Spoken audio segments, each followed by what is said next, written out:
మన బలహీనత ఏంటంటే ఒక పుట్టల పాము మొలిసిందంటే అసలు పుట్టల పాము మొలవదు. దానికి పాలు పోయడానికి ఉదయం నుంచి సాయంత్రం వరకు అన్నం తినకుండా లైన్ కడతారు. అశాస్త్రీయమైనటువంటి విధానాలు ఎవరైనా చెప్తే దానికి లైన్ కడతారు. లేదా మనం ఒక గుట్ట మీద దేవుడు వెలిసిండు, ఒక బండరాయి దేవుడు వెలిసిండు అంటే ఆ బండకు పూజ చేయడానికి 24 గంటల సేపు లైన్ కడతారు. కానీ ఇక్కడ కార్యక్రమము దేవుని కంటే ఎక్కువ గొప్పది. కార్యక్రమం దేవుని కంటే గొప్పది కార్యక్రమం.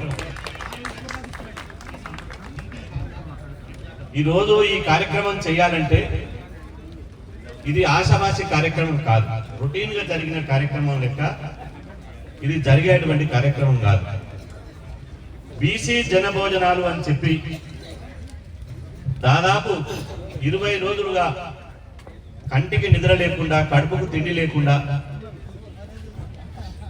జేబుల డబ్బులు లేకుండా సంకల్ప బలంతో నా జాతిని ఒక కొత్త వరవడితోటి రొటీన్ గా ఇందిరా పార్కు ధర్నాలు, చెలో హైదరాబాద్ పిలుపులు, అదేవిధంగా మన సమస్యల మీద ముట్టడిలు, రౌండ్ టేబుల్ సమావేశాలు, అదేవిధంగా సభలు సమావేశాలు పెడతారు.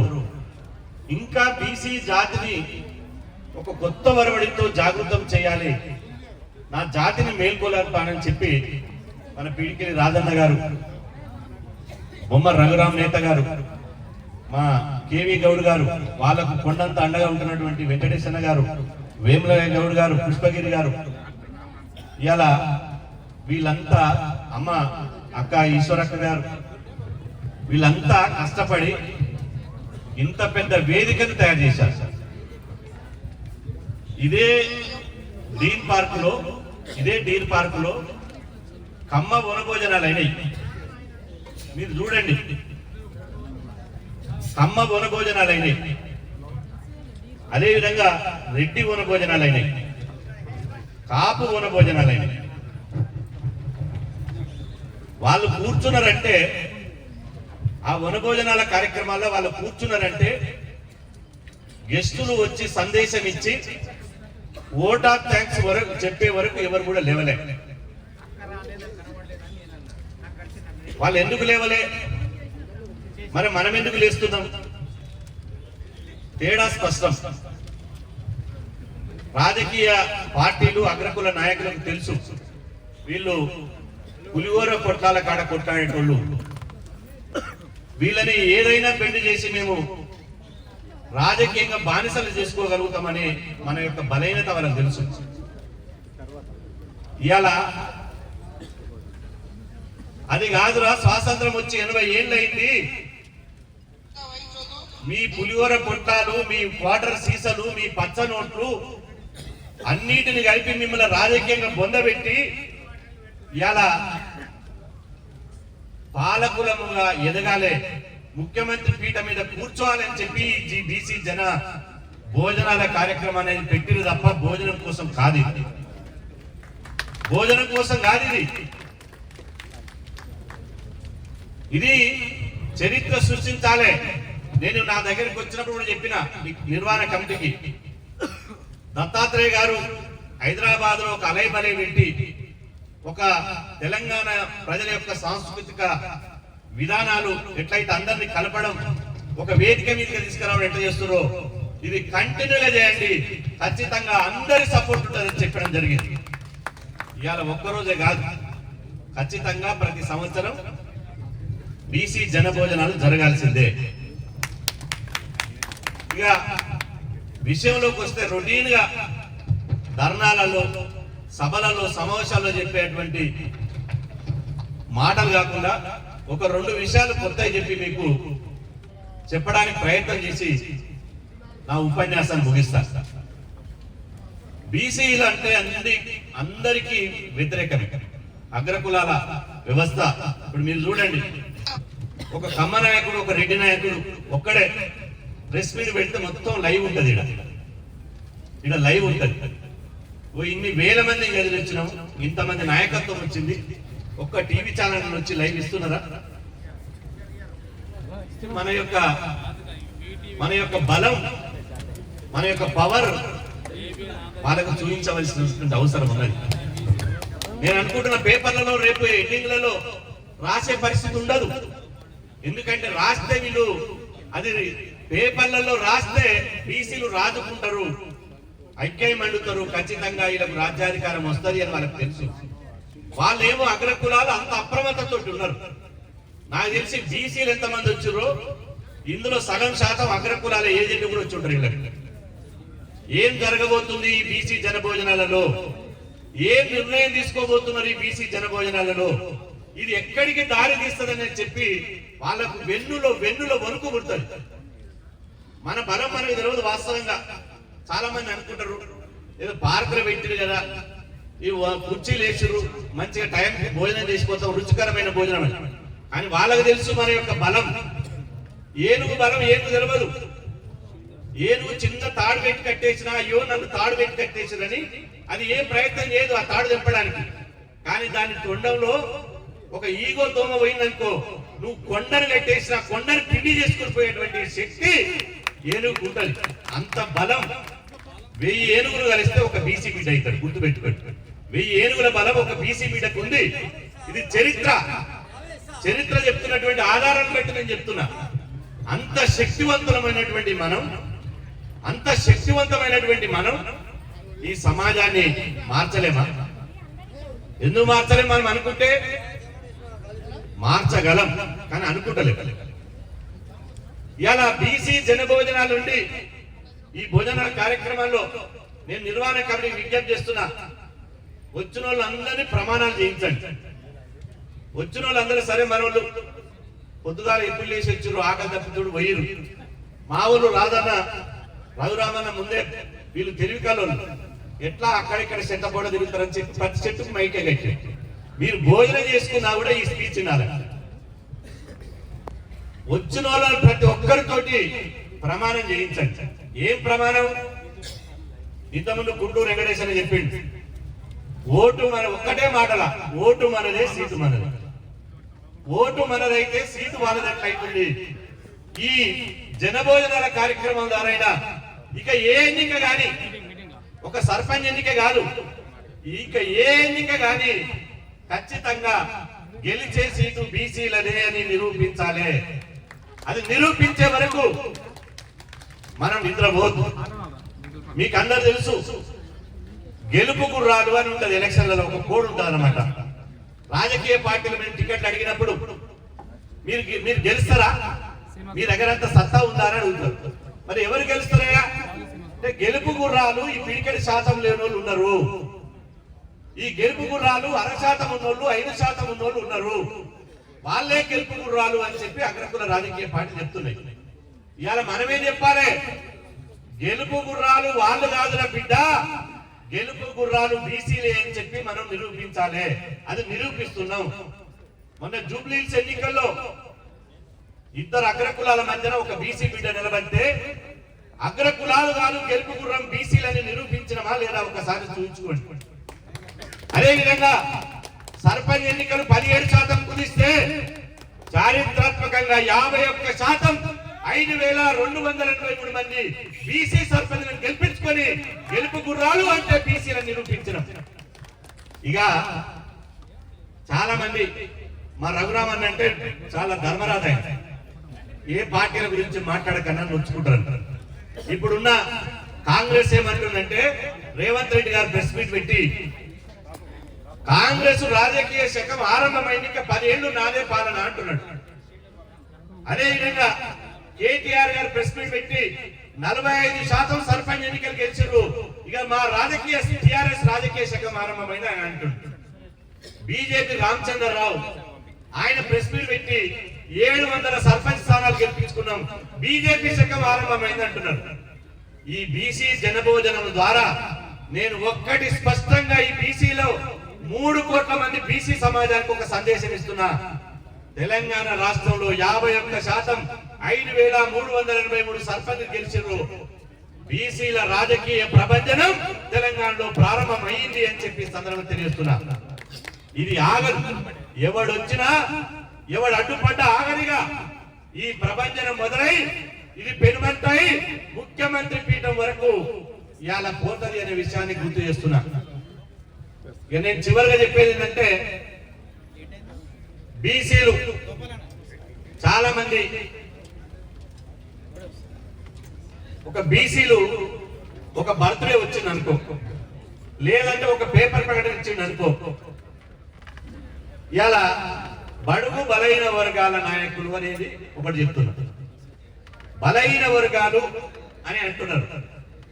నేను ఈ జనభోజనాల ద్వారా అందరికీ నేను ఒక అప్పీల్ ఏంటంటే ఈ రోజు నుంచి దయచేసి ఇక్కడ వచ్చిన వాళ్ళంతా మార్పు రావాలి. ఈ రోజు నుంచి ఎవరు బర్త్డే వచ్చినా, ఎవరు పేపర్ ప్రకటన ఇచ్చుకున్నా, ఎవరు గోడల మీద రాత రాసినా బడుగు బలహీన వర్గాల నాయకుడు అనేది బంద్ చేద్దాం. బలహీన వర్గాలు అన్నారు. బలహీన వర్గాలు ఎవడు? బలహీన వర్గాలు ఎవడు అంటే దమ్ము లేనోడు, ధైర్యం లేనోడు, కులబలం లేనోడు, జనబలం లేనోడు, ఓటు బ్యాంకు లేనోడు బలహీన వర్గాలు. కానీ గమ్మత్ ఏంటంటే 60% ఉన్నోడేమో బలహీన వర్గాలు అంటున్నాం, 60%, 5% ఉన్నోడేమో వాడు బలమైన నాయకుడు అంటున్నాం.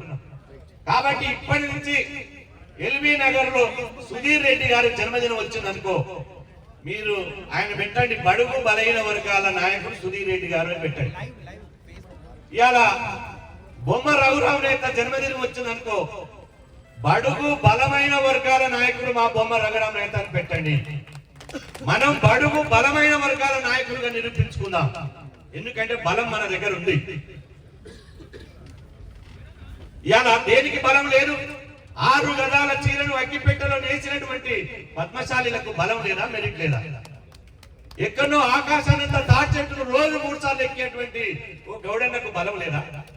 ఎక్కడో కొండలో కోనలో ఉన్నటువంటి అడవిలో పులులు సింహాలతోటి తోడేళ్లతోటి సాహసం చేసే గొల్లకురుమలకు ధైర్యం లేదా? ఇవాళ ఎక్కడో సముద్రపు అడుగున ఉన్నటువంటి చేపను వాసనను పసిగట్టి చేపను పట్టేటువంటి ఓ గంగపుత్రుడికి ఒక బెస్తన్నకు బలం లేదా? ఓ కుమ్మరన్నకు లేదా? ఓ కమ్మరన్నకు లేదా? ఓ సాకరన్నకు లేదా? ఓ మంగళన్నకు లేదా? ఓ సంచార జాతి బిడ్డలకు లేదా? అందరికీ ఉన్నది. కానీ అగ్రకులాల నాయకులు ఏం చేశారంటే మనని బలహీనం చేశారు. బిడ్డ మేము బలహీనం కాదు, చదువులో మేము మెరిట్, బలంలో మెరిట్, ధైర్యంలో మెరిట్, జనాభాలో కూడా మెరిట్. కాబట్టి ఈ రోజు నుంచే బలమైన వర్గాల నాయకత్వంగా ఎదగవలసినటువంటి అవసరం ఉన్నది. ఇవాళ వాళ్ళు వనభోజనాలు పెట్టుకొని సప్పగా మాట్లాడుకోలే, కమ్మోళ్ళు వనభోజనాలు పెట్టుకొని సప్పగా మాట్లాడుకోలే. ఇదే పార్కులా మీరు యూట్యూబ్ లో వచ్చి చూడండి. వాళ్ళు కమ్మోళ్ళు మీటింగ్ పెట్టుకొని ఏం మాట్లాడు తెలుసా? అరే కమ్మోళ్ళు అంటే మనం అమ్మలాంటి వాళ్ళం, కమ్మోళ్ళు లేని రాజ్యం లేదు. తెలంగాణ ఆంధ్రప్రదేశ్ మొత్తంగా కలిస్తే 6 ముఖ్యమంత్రులైన మనం, ఉపరాష్ట్రపతి అయినాం. అదే విధంగా ఇక్కడక్కడ కాదు, మోడీ కూడా మన చేతిలో ఉన్నాడు. ఇప్పుడు మనం ఏలాల్సింది ఎక్కడ? ఈ ఆంధ్రప్రదేశ్ తెలంగాణ కాదు, అమెరికా, ప్రపంచాన్ని శాసించేటువంటి అమెరికాని ఏలాలి అని చెప్పి అమెరికాలో ఆ కమ్మ సామాజిక వర్గానికి సంబంధించిన కబలా హరీస్ అంటామని గెలిపించుకోవడానికి కమ్మోళ్ళంతా తీర్మానం చేసుకొని పోయింది. వాళ్ళు కమ్మోళ్ళంతా అమెరికాని శాసించాలని వాళ్ళు ప్లాన్ చేస్తున్నారు. రెడ్డోళ్ళు కూడా పెట్టుకున్నారు. ఇక్కడనే రెడ్డోళ్ళు కూడా పెట్టుకుని ఏమన్నారు? అరే రెడ్డి అంటే కులం కాదు, రెడ్డి అంటే కులం కాదు, మనం రెడ్డి రాజులం. మీసాలు దువ్విరు, ఇక్కడనే మీసాలు దువ్వి తొడలు పెట్టి మేము రెడ్డి రాజులం, ఉప్పు లేకపోతే కూర అయితే ఎట్లయితే చప్పగా ఉంటారో రెడ్డి లేని పాలన అట్లా ఉంటది. 28 మంది ముఖ్యమంత్రులు అయితే కోమటోళ్ళు ఒక్కరు ముఖ్యమంత్రి అయ్యిండు రోషయ్య, బాపనోళ్ళు 2 ముఖ్యమంత్రి అయ్యారు, ఒక దళితులు ముఖ్యమంత్రి అయ్యారు, 6 కమ్మోళ్ళు ముఖ్యమంత్రి అయ్యారు. మిగతా ముఖ్యమంత్రులు 14 మంది ముఖ్యమంత్రులు మనమే. ఇక ఇక్కడ ముఖ్యమంత్రులు మనమే. రాష్ట్రపతి నీలం సంజీవ్ రెడ్డి దాకా ఎదిగినాం. చివరికి ఏం చేయాలి? మనం రెడ్డోళ్ళం ప్రధానమంత్రి పీఠాన్ని కైవసం చేసుకోవాలని చెప్పి వాళ్ళు తీర్మానం చేసుకోవచ్చు. ఈ భారతదేశాన్ని మనం ఏలాలే. ఎంత శాతం? వాళ్ళు 5%. కమ్మోళ్ళు ఎంత శాతం? 3%. 3% ఉన్నోడు అమెరికాని శాసించాలి, 5% ఉన్నోడు దేశాన్ని శాసించాలి, 60% ఉన్నోడు లైన్లో ఇస్తరాకు పట్టుకొని లైన్లో నిలబడాలి. 60% ఉన్నోడు, ఇది మన పరిస్థితి. 60% ఉన్నోళ్ళు మనం వేలాలి, 60% ఉన్నోడు పాలితుడు కావాలి. ఆ జనభోజనాలన్నా ఒక కొత్త ఒరవడిని మనం తీసుకోకపోతే, మనం చైతన్యం కాకపోతే ఎవడు కూడా మనని ఇలా దగ్గరికి తీసే పరిస్థితి ఉండదు. కాబట్టి సమయం లేదు, కాబట్టి చాలా చెప్పాలని ఉన్నాయి, కానీ సమయం లేదు కాబట్టి నేను చాలా, ఎందుకంటే 96 నుంచి బీసీ ఉద్యమంలో ఉన్నాం. చాలా విషయాలు అనుభవపూర్వకంగా ఉన్నటువంటి కళ్ళారా చూసినాం. కానీ చూసిన తర్వాత కూడా మనం చాలా చెప్పాల్సినప్పుడు ఉన్నప్పటికీ కూడా సమయం లేదు. కాబట్టి ఒక్కటి మాత్రం నిజం గుర్తుపెట్టుకోండి, ఒక్కటి మాత్రం నిజం. బీసీలను ఇవాళ మీరు చూడండి, ఉమ్మడి ఆంధ్రప్రదేశ్ ఉన్నప్పుడు కమ్మలు రెడ్లు పోటీ పడి ఏలుకున్నారు. కమ్మ పోతే రెడ్డి, రెడ్డి పోతే కమ్మ. మీరు చూడండి, ఎన్టీ రామారావు పోతే చంద్రబాబు నాయుడు వచ్చాడు, చంద్రబాబు నాయుడు పోతే రెడీగా లోకేష్ బాబు ఉన్నాడు. మరి రెడ్డి ఎవరు? రాజశేఖర రెడ్డి పోతే జగన్మోహన్ రెడ్డి ఉన్నాడు, జగన్మోహన్ రెడ్డి పోతే భారత్ రెడ్డి ఉంటాడు. కానీ కమ్మారెడ్డి పెత్తనం చేసిన బీసీలకు అవకాశం రాలేదు. ఇప్పుడు తెలంగాణ వచ్చింది. తెలంగాణ ఏముంది? ఈ కమ్మలని ఆంధ్రప్రదేశ్ తరిమి కొట్టి ఇవాళ రెడ్లు వెలమలు పరిపాలన పంచుకుంటున్నారు. ఇవాళ చంద్రశేఖర్ రావు పోతే కేటీఆర్, కేటీఆర్ పోతే హరీష్ రావు. అదేవిధంగా ఇక్కడ చెన్నారెడ్డి, కోట్ల విజయభాస్కర్ రెడ్డి, మర్రి చెన్నారెడ్డి, ఆ తర్వాత రాజశేఖర్ రెడ్డి, తర్వాత రేవంత్ రెడ్డి.